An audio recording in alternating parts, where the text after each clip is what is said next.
오래간만에 날씨가 참 좋은 것 같습니다. 화창한 그런 주의를 맞이하고 있습니다.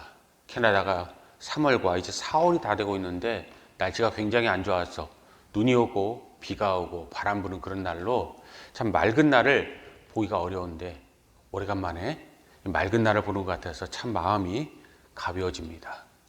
근데 여러분, 태양과 하나님의 차이점에 대해서 여러분 아십니까? 우리가 찬란히 떠오르는 태양과 하나님의 차이점이 무엇일까요? 윌리엄 카우퍼는 그의 말씀의 빛과 영광이라는 그의 시에서 이렇게 이야기하고 있습니다. 너무나도 당연한 것 같지만 우리가 자꾸 잊어버리는 그 가장 중요한 진리를 그는 이렇게 이야기합니다. 하늘의 태양은 아침에 떴다 저녁에 지지만 한 번 떠오른 하나님의 영광은 영원히 지지 않는다. 하나님의 영광은 한 번 떠오르면 영원히 지지 않는다. 그것이 하나님과 태양의 차이점이라는 것입니다. 그렇습니다. 세상의 모든 피조물, 태양도 달도 별도 다 주님의 것인데 모든 것은 뜨고 지기를 반복할 것입니다. 어둠이 있고 빛이 있고 아침이 있고 저녁이 있을 것입니다. 그러나 우리 주님의 영광은 한 번 떠오른 그 은혜는 영원히 지지 아니할 줄 믿습니다. 근데 여러분, 그걸 누가 몰라요? 라고 어린아이들이 이야기하는 이 진리를 왜 우리는 자꾸 잊어버리고 살까요? 하나님 한 분밖에 없습니다 라고 이야기하면서 왜 하나님이 여러 명인 것처럼 살까요? 하나님만이 우리의 힘이고 능력이고 우리의 모든 것입니다 라고 이야기하지만 말은 그렇게 하지만 우리 입은 그렇게 하나님을 찬양하지만 우리 행동은 우리 모든 말과 행동에 반대로 가고 있는 것일까요? 여러분, 이것이 우리에게 오늘 중요한 진리인 줄 믿습니다. 과거의 진리였고 오늘 우리의 진리고 앞으로도 우리의 진리일 줄 믿습니다. 그래서 저는 다시 한번 생각해 보았습니다. 왜 하나님 하면서 한 번 떠오른 하나님의 영광은 영원히 지지 않는데 마치 하늘의 해처럼 떴다 졌다, 우리가 변덕스러운데 하나님이 변덕스러운 것처럼 이야기하고 왜 하나님이 없다고 할까? 저에게 주는 하나님의 교훈은요, 우리가 하나님이라고 이야기하지만 하나뿐인 그분을 이야기하지만 진정 우리의 마음에 다른 계획을, 다른 소중한 것을, 플랜 B를 늘 마음에 짜고 있어서 또 그곳을 내 마음속에 숨겨놓고 없다고 거짓말하면서 나를 속이고 남을 속이고 하나님을 속이고 세상의 모든 것을 가리우는 모든 것이 우리의 가장 큰 문제점이라는 것을 다시 한번 깨닫게 되었습니다. 그렇습니다. 하나님밖에 없어요 라고 이야기하지만, 그리고 기도하지만 하나님 앞에 우리가 메어 달리고 엎드리고 예배하고 경배하고 하나님을 우리가 날마다 입에 달고 살지만 영어적인 표현으로 보면 우리가 깜짝 놀랐을 때도 지저스 크라이스트나 오 마이 갓을 우리가 이야기하지만 우리 마음속에 늘 하나님 외에 다른 신이 있는 것은 아닌지, 다른 무엇이 우리의 중심이 되는 것은 아닌지 다시 한번 돌아보실 수 있기 바랍니다. 너는 그렇지만 나는 아니야 라고 이야기하는 우리 가운데 다시 한번 사단이, 세상이 스며들고 있는 것은 아닌지 생각해 보실 수 있기 바랍니다. 그리고 그것 가운데 우리의 마음을 빼앗겼다면 우리의 마음을 속히 회복하여서 하나님의 영광 가운데, 은혜 가운데 우리 삶을 재정립할 수 있길 바랍니다. 이번 주간도 A.W. 토저 목사님의 책을 읽는데 그분이 이런 말을 하더라고요. 하나님은 모든 것을 우리에게 주실 수 있지만 우리가 비운 만큼 채워주시는 분이다. 우리가 50%를 비우면 50%를 채워주시고 10%를 비우면 10%를 채워주시고 100%를 비우면 100%를 채워주시는 것이 우리 하나님이고 그것이 믿음의 신비고 하나님의 역사이다 이야기하는 그 음성을 듣고 다시 한번 제 자신을 돌아보았습니다. 여러분, 지금 여러분과 우리는 얼마나 우리 마음을 비워놓고 있습니까? 10%입니까? 50%입니까? 80%입니까? 100%입니까? 아니면 혹시 그릇을 덮어놓고 하나님의 은혜를 쏟아버리고 있는 것은 아닌지 다시 한번 돌아볼 시간을, 이제 다음 주면 고난주간과 또 종료주일과 부활주일을 맞이하는데 그런 시간을 우리가 우리 마음속에 돌아보시기 바랍니다. 서론이 장황했지만 제가 이 말씀을 드리는 이유는 이사야서의 모든 심판 예언, 이스라엘과 유다와 이스라엘 주변의 모든 나라들, 블레셋과 또 모압과 암몬과 다메섹과 그리고 우리가 앞으로 이야기될 애굽과 아수르와 바벨론의 모든 멸망 가운데서도 중요한 것은 나라와 민족이 아니고 어느 때에 일어난 일이 우리에게 교훈이 되는 것인가가 중요한 것이 아니고 그 교훈 가운데 우리에게 하나님께서 우리에게 무엇을 바라보고 있는가, 그것 가운데 우리가 다시 한번 우리 자신을 돌아보고 말씀의 교훈을 받기 원합니다. 그렇습니다. 결론부터 말씀드리면 너희에게 있어서, 아니 우리에게 있어서 하나님은 누구인가, 우리가 착각하고 있는가, 우리가 제대로 가고 있는가, 하나님께서 우리의 마음의 중심을 보신다라는 것입니다. 여러분, 하나님께서는 어정쩡한 그러한 우리의 믿음, 어정쩡한 우리의 삶, 어정쩡한 하나님 앞에 드리는 경건, 예배, 기도, 어떤 것도 받지 않으실 것입니다. 온전한 것을 받으실 것이고 우리에게 온전한 것을 받고 온전히 부어주실 것이고 우리에게 있어서 다른 마음을 찬, 이른바 흔히 말해서 뒷주머니를 찬 우리 모든 것에 하나님 결코 하나님의 영광을 나누지 아니할 것입니다. 그런 의미에서 우리가 오늘 본문 말씀 19장 1절부터 4절까지만 읽었지만 19장과 20장에 나오는 애굽의 이 이집트의 교훈은 우리에게 가장 큰 교훈, 옛사람들에게, 기원전 사람들에게 교훈이 아니라 신약의 모든 사람들, 지금 우리에게 주는 그런 교훈이 되고 있는 것을 저와 여러분은 분명히 깨달아야 할 줄 믿습니다. 그 당시 사람들에게, 우리에게 앞으로도 무엇이 가장 문제가 되는 걸까요? 역사적으로 보면 이제 북왕국의 아수르에게 멸망하고 그리고 모든 아수르 반 동맹들이, 아람과의 동맹들이, 또 다메섹과의 동맹들이, 블레셋과의 동맹들이 완전히 아수르의 그 전성기의 왕들에 의해서 처참하게 끼어지고 역사의 모든 중심이, 북쪽에 있었던 중심이 남쪽으로 잠시 내려옵니다.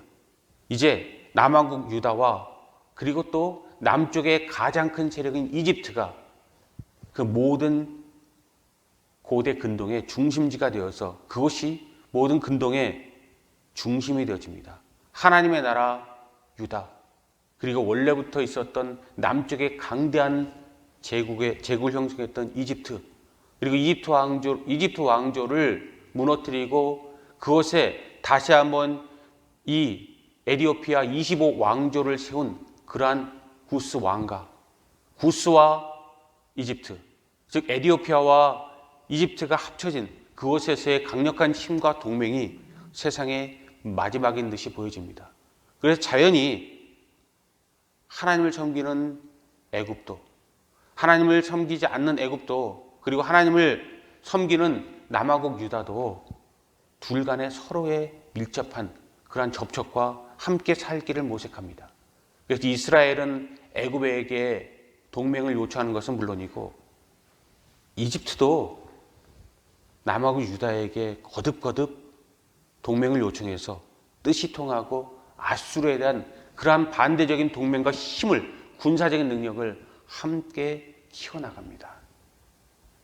그런데 여러분, 중요한 것은 아수르의 힘이 세느냐, 이스라엘과 이집트의 힘이 세느냐, 어느 군사적, 외교적, 정치적, 사회적 그런 모든 역량이 가장 효과를 내느냐, 그것이 중요한 것이 아닙니다.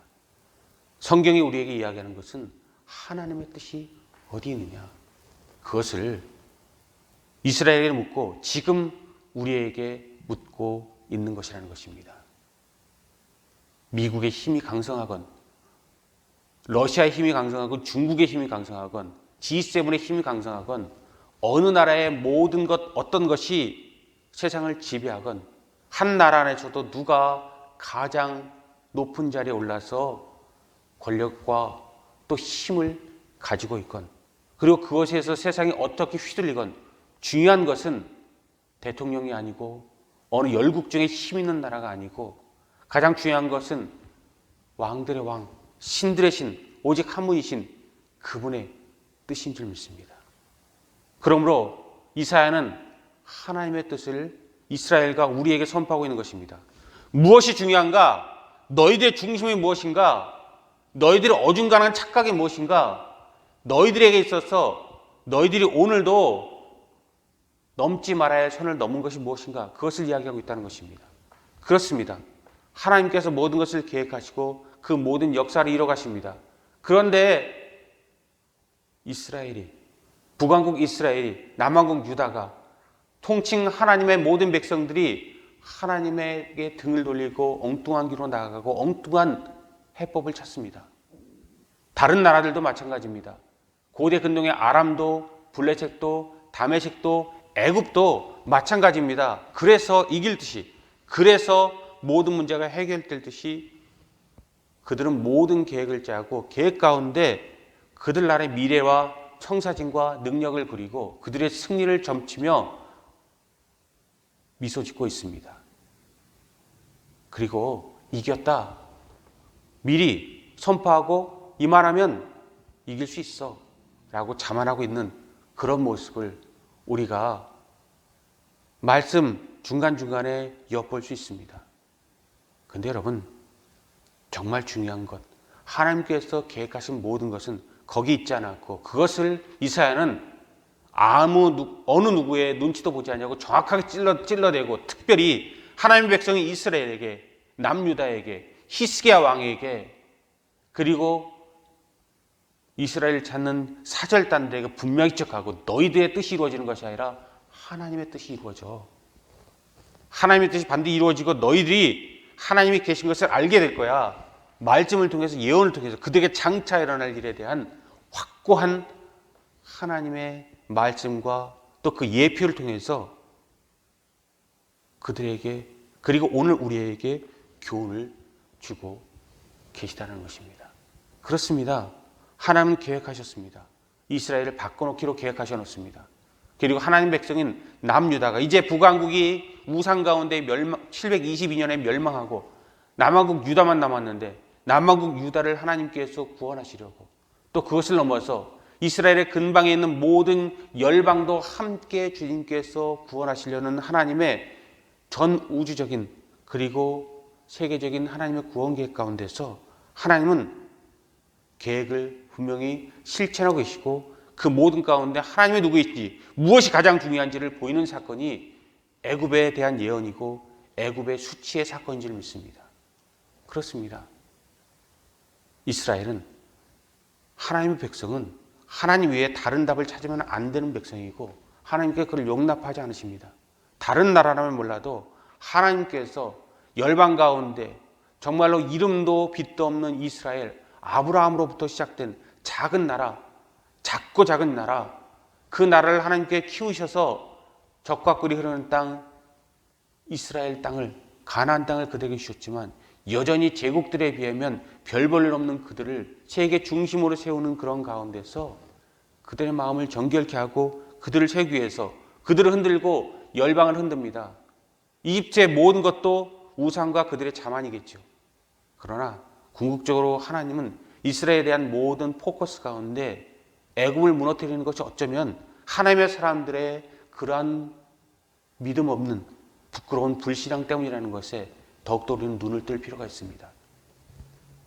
남왕국 유다는 결국 애굽과 동맹을 맺으면 이제 구스, 이 이집트를 새롭게 건설한 에디오피아 왕가와 힘을 잡으면 이길 수 있다라는, 하나님을 그토록 또 찾고 하나님 앞에 눈물 짓고 애원하고 하나님과 함께 가야 그들이 하나님 외의 플랜 B, 다른 답을 찾고 그곳에서 하나님을 대신하려는 그것을 하나님께서 보시고 하나님 그 모든 것을 꺾기 위해서 이스라엘을 수치 가운데 놓고 있다는 것이 정확한 역사의 해석이고 말씀의 해석이고 우리 믿는 자에게 주는 하나님의 교훈입니다.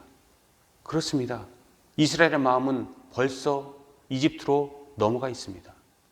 아수르를 이길 수 있다고 이야기하고 인간의 힘으로 다른 인간의 힘을 대적하고 악으로 악을 대항하고 하나님께 원치 않는 것으로 답을 삼아서 하나님의 나라인 그들이 다른 사람들과 다를 바 없는 소금이 맛을 잃고 하나님의 백성이 하나님의 빛깔을 잃고 하나님의 사람은 분명히 다른 향기를 가지고 살아야 되는데 세상과 똑같이 살아가고 있는 것입니다.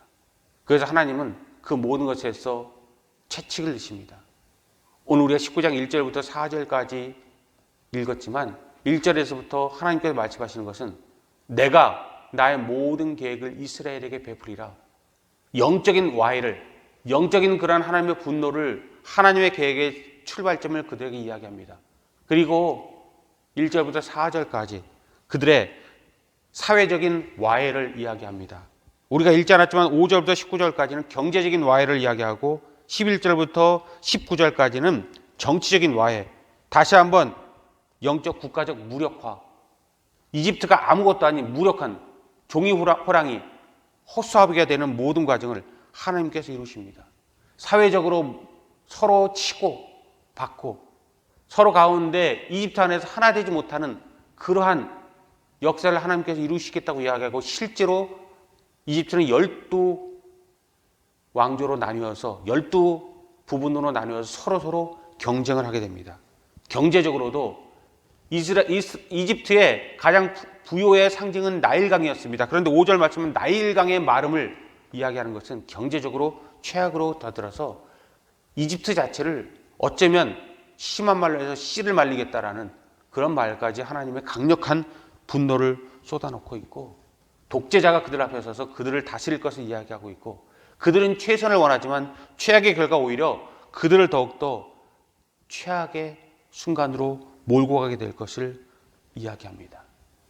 그래서 참 희한한 것은요, 참 우리 하나님의 깊고 오묘한 말씀은 1절부터 4절까지 말씀은 완벽한 이집트의 붕괴에 대해서 이야기하지만 어느 나라가 쳐들어와서 어느 나라를 내가 들어서 이것을 이룰 거야 라고 이야기하지 않는다는 것, 이런 말씀에서 다시 한번 교훈을 받으시기 바랍니다.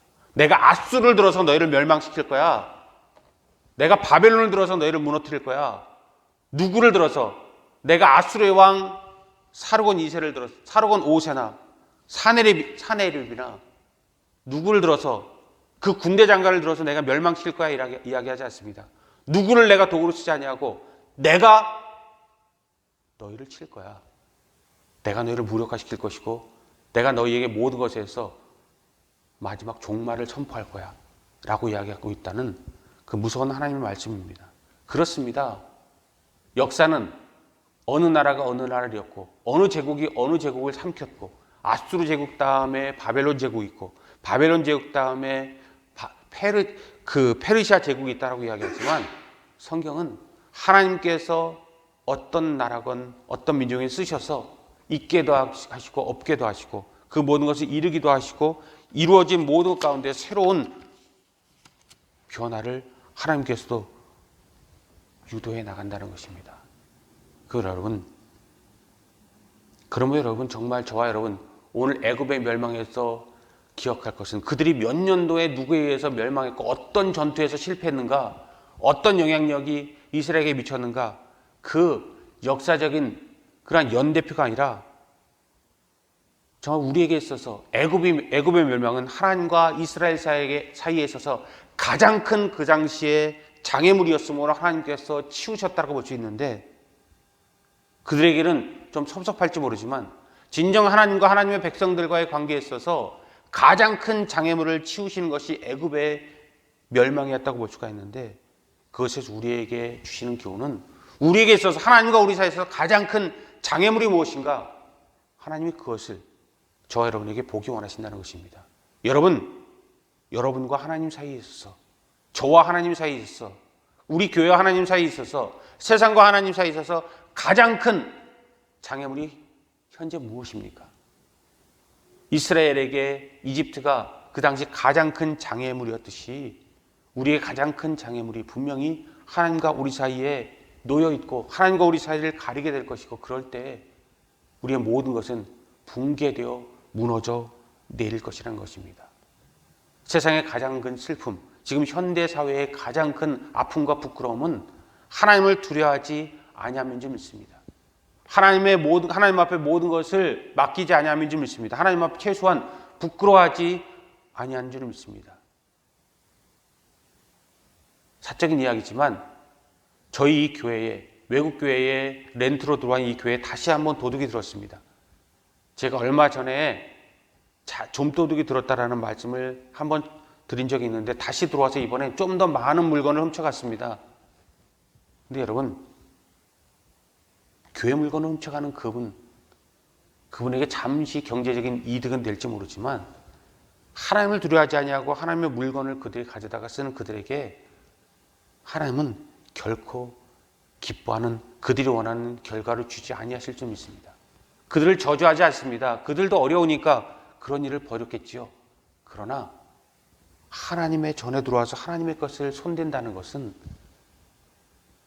하나님께 기뻐하지 아니하신다는 것, 그들이 하나님을 믿는 사람을 믿지 아니하는 건 그들에게 하나님은 어떤 사람인가, 저는 그것을 그들이 한번 돌아보는 그런 시간을 갖기 원합니다. 그리고 바르지 못한 것에서 바른 결과는 결코 올 수 없다는 것, 그것이 그들이 아니라 바로 우리에게 주는 교훈이 되기 원합니다. 다시 한번 깜짝 놀라는 하나님의 교훈이 있습니다. 성전이 우리의 모습이 아니고 우리가 하나님의 성전이고, 또 우리가 우리 자신을 위로하는 가운데 어느 분이 그러시더라고요. 우리 물건 참 잊어버린 것 참 마음 아프지만 깨끗하게 없어져서 오히려 마음이 홀가분하다, 1층이 오히려 더 넓어졌다 라고 하는 이야기 가운데 그렇습니다. 그것이 우리의 마음이고 하나님의 마음이고, 오히려 많이 가진 자가 복되지 못하고 오히려 아무것도 없는 자가 복된 하나님의 역설적인 모순, 세상의 모든 것으로 채우는 자들의 허망함과 하나님의 것으로 채워서 빈잔이 되어져가는, 빈 모습이 되어가는, 빈 그릇이 되어가는 우리의 축복과 그 넘침이 우리에게 가장 큰 은혜가 될 줄 믿습니다. 그러므로 우리가 하나님 앞에 미심쩍은 경건과 믿음을 용납하지 아니하고 가장 큰 장애물을 제거하고 하나님을 만나서 새로운 역사를 이뤄갈 수 있는 저와 여러분들 되시기 바랍니다. 역사에 자기의 힘을 자랑하다가 무너져버리는 애굽이 되지 않기 원합니다. 하나님과 세상 사이에 장애물이 되지 않기 원합니다. 하나님과 세상 사이에 복된 복의 근원이 되고 은혜가 되고, 그 장애물을 우리가 걷어냈을 때 이루시는 하나님의 가장 큰 은혜를 북극으로 올라가면 오로라, 그 찬란한 빛의 향연을 보듯이 우리 마음 가운데 일어나 가장 아름다운 그런 향연을, 우리 가운데 그 아름다운 눈에 보이는 시각적인 그러한 교향곡을 이뤄낼 수 있는, 하나님께서 사망 권세를 이기고 부활하셨던 부활을 이제 우리가 2주 남겨놨는데 그 은혜가 다시 우리에게 시작되는, 지금도 시작되는 그 역사를 이루실 수 있길 바랍니다. 그리고 두 번째, 우리에게 있어서 장애물을 우리가 깨달았다면 다시 한번 우리가 첫 번째 것과 연결되지만 우리가 깨달아야 할 두 번째는, 우리에게 어떤 일을 우리는 분명히 만날 것입니다. 살아가면 우리는 반드시 무엇과도 만나게 되어져 있습니다. 그 사람일 수 있습니다. 물건일 수 있습니다. 우리 소유일 수 있습니다. 그리고 어떤 우리가 예측할 수 있었던 것, 예측하지 못할 수 있었던 어떤 것, 영적인 것일 수 있습니다. 정신적인 것일 수 있습니다. 육적인 것일 수 있습니다.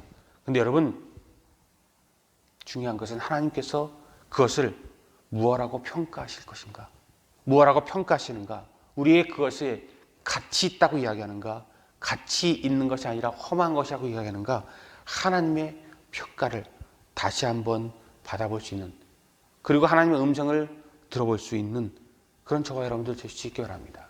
그래서 결론적으로 우리가 다시 한번 하나님의 평가에서 우리가 깨달아야 할 것은, 첫 번째 미적지근한 경건을 버림과 동시에 우리가 두 번째 하나님의 평가에서 우리가 깨달아야 할 교훈은 착각에서 다시 한번 벗어나는 그런 모습이 우리에게 필요하다는 것입니다.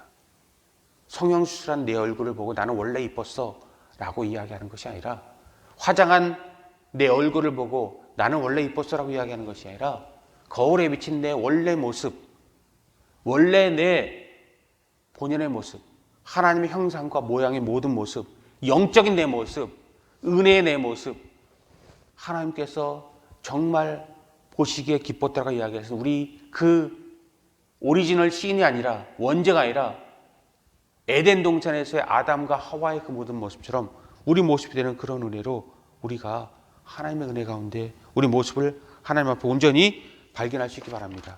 그리고 그 가운데 우리 모든 것이 이루어갈 수 있기 바랍니다. 그러할 때 하나님께서 분명히 새 역사를 이루어 가시고 우리 가운데 늘상적으로 이야기되는 것 같지만 하나님은 새로운 시대를 열어갑니다. 그리고 하나님은요, 우리의 예측 불허로 모든 것을 몰고 가서 우리를 더욱더 깜짝 놀라게 하고 우리를 부끄럽게 하실 것입니다. 그렇습니다. 애굽의 모든 멸망은, 완벽한 멸망은 우리에게 있어서 교훈이 되고 우리에게 두려움이 됩니다. 근데 참 놀라운 것은요, 19장 16절부터 25절까지 말씀은 드라마틱한 그 반전을 이야기합니다. 애굽이 분명히 수치를 당할 거야. 20장이 연결되어서 20장 3절을 보면 이사야가 3년 동안 벗은 몸을 가지고 다녀서 이 애굽이 아수르의 포로가 되어서 끌려가는 가장 큰 치욕에 대해서 이야기하지만요, 19장 16절부터 25절까지 말씀 보면 놀랍게도 전혀 19장 전반부와 20장 1절부터 6절까지는 그 말씀과 전혀 매치되지 않는 그런 말씀을 하나님께서 그 가운데 새로운 반전으로 집어넣고 있습니다. 그 말씀이 무엇입니까? 애굽과 아수르가 지금은 치고받는 사이고 아수르에게 이집트가 치욕을 당할 거지만 23절 말씀을 보십시오. 애굽과 아수르가 결국 화해하게 될 것이다. 그리고 24절을 보십시오. 이스라엘과 아수르와 애굽이 그 세 나라가 복의 중심이 될 것이다. 그리고 25절 말씀, 마지막 말씀 보면 애굽과 아수르와 이스라엘을 축복하고 있다는 것입니다. 이게 뭐지? 이게 뭘까? 전혀 어울리지 않는 것을 어떻게 이렇게 섞어놓을 수 있을까?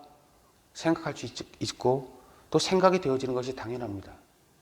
하나님께 치고받게 했고 아수르에게 애굽이 멸망했는데 어떻게 애굽이 다시 살아나고 아수르도 살아나고 이스라엘도 살아날 수 있을까?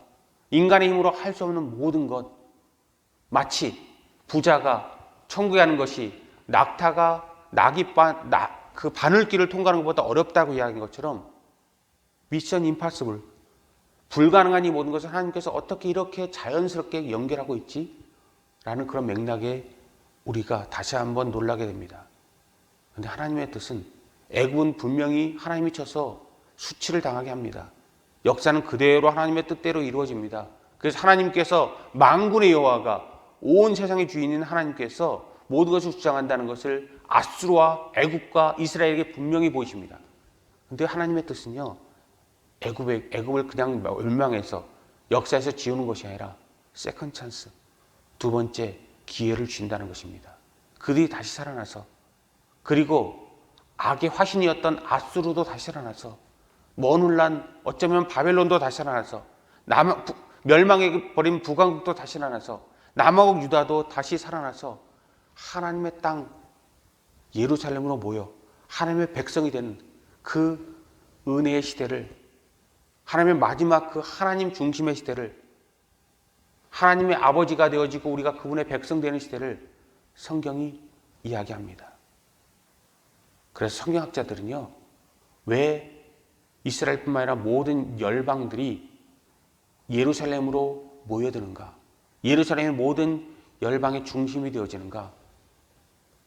유대인들은 시오니즘, 이 말씀을 문자적으로 그렇게 해석해서 자기네들이 마지막 천년왕국의 주인공이 될 것에 대해서 이야기하지만 역사학자들은 분명히 이야기하고 우리가 분명히 알아야 할 것은 예루살렘이 역사의 중심이 되고 모든 하나님의 기회 주시는 은혜가 모든 것을 이른 비와 늦은 비처럼 악인과 선인들을 덮는 이유는요, 예루살렘이 중요한 이유는 예루살렘 땅에 있지 않습니다.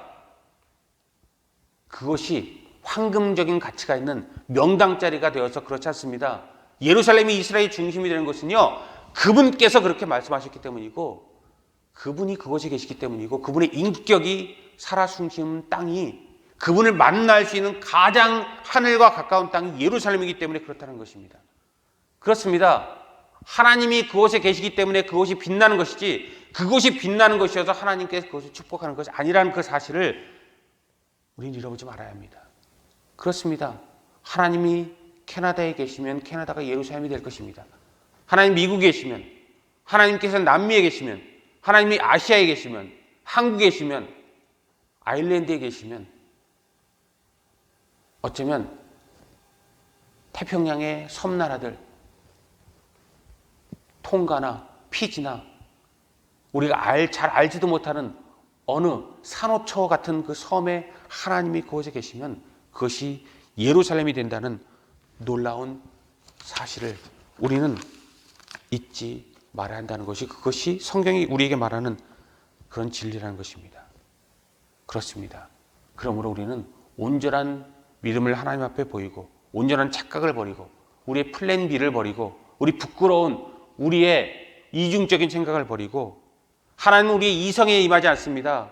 우리 마음에 임하고, 우리 영에 임하고, 우리 양심에 임하고, 찔림받은, 그리고 거듭나길 원하고, 하나님 앞에 거듭거듭 나가길 원하는, 하나님 앞에 눈물 흘리는 우리의 영성 가운데, 하나님 형상 가운데 임할 것이고, 하나님의 은혜를 위하여 대가를 치르는 자들에게 믿음의 대가를 치르건, 물질의 대가를 치르건, 삶의 대가를 치르건, 부끄러움 가운데 개의치 않는 가장 낮은 곳으로 떨어진 우리 십자가를 지는 모든 가운데 우리 모든 것이 떨어지건, 진정한 대가를 치르는 곳에 하나님은 우리의 에덴 농산을 새롭게 열 것이고, 기쁨을 열 것이고, 하나님 나라를 이룰 것입니다. 그러므로 오늘도 우리는 사순절을 맞이하고, 이제 고난주간을 맞이하고, 종려주일과 부활주일을 맞이하고, 마지막 그 땅에 들어가는 우리의 모든 가운데 하나님 앞에 온전한 결단의 삶으로, 행동의 삶으로, 말과 행동이 일치하는 그런 삶으로 하나님 앞에 온전히 드리시기 바랍니다. 그래서 로마 카톨릭이 이야기하는 공로로 하나님 앞에 무엇인가 하는 삶이 아니라, 하나님께서 은혜 주심에 대해서 감사의 행동으로 하나님 앞에 온전히 드려서 우리 모든 것이 더욱더 하나님을 기쁘게 만들어서 그 역사를 이뤄가시는 저와 여러분들 되시기 바랍니다. 먼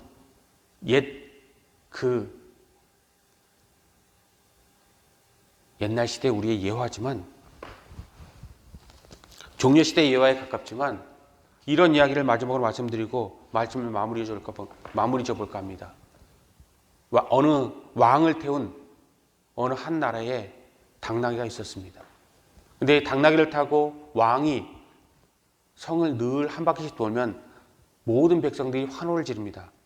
어느 날 당나귀가 착각합니다. 자기를 사람들이 좋아하는지 알고 앞발을 들고 날뛰기 시작합니다. 결국 왕이 떨어져서 큰 위험에 처할 뻔합니다. 당나귀는 즉결 처분을 받아서 목이 날아갑니다. 그리고 왕은 다른 당나귀를 타고 성을 도는 그런 당나귀의 착각에 대한 예화를 여러분 옛날에 한번 들어보셨을 것입니다. 그렇습니다.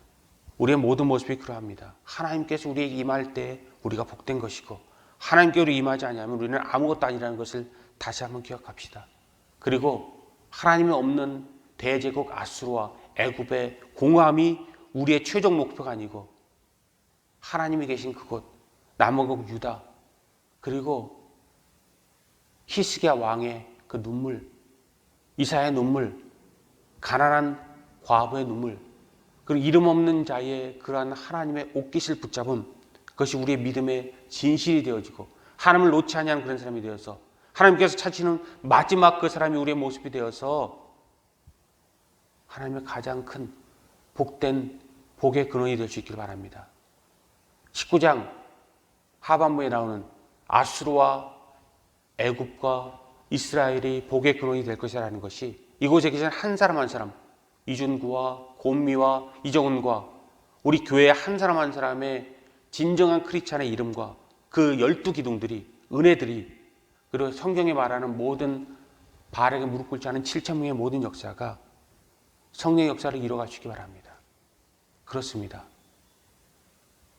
오늘도 우리는 사순절을 맞이하면서 하나님의 은혜에 기뻐한다면 그런 모습으로 우리 자신을 그저 제자리에서 뱅뱅 맴돌거나 퇴보하는 인생이 아니라 하나하나 천천히 가더라도 한 걸음 한 걸음 주님께서 예루살렘을 향해서 나아가시고 십자가의 은혜를 주셨듯이 우리 경건의 모습을, 성장의 모습을 하나님 앞에 보여서 악에게 결코 우리의 모든 것을 허용하지 않고 타락한 삶으로 우리를 들이지 아니하고 세상과 섞여서 우리 본연의 가치를 잃어버린 모습이 아니라 하나님의 은혜를 우리가 온전히 누려서 그 역사를 이루어서 하나님 앞에 진정 최후의 순간에 가장 복되다 칭찬받을 수 있고, 하나님 품에 안겨서 우리 눈물이 하나님의 눈물이 되어지고 우리 기쁨이 하나님의 기쁨이 되어지고 우리 승리가 하나님의 승리가 되어져서 요단강이 마르고 홍해가 마르고 적과 꿀이 흐르는 땅, 그곳에 하나님과 영원히 동고동락한 우리의 진정 믿음의 가장 고귀하지만 하나님께서 이루는 그런 역사가 우리 역사가 될 수 있기를 주님의 이름으로 축복합니다.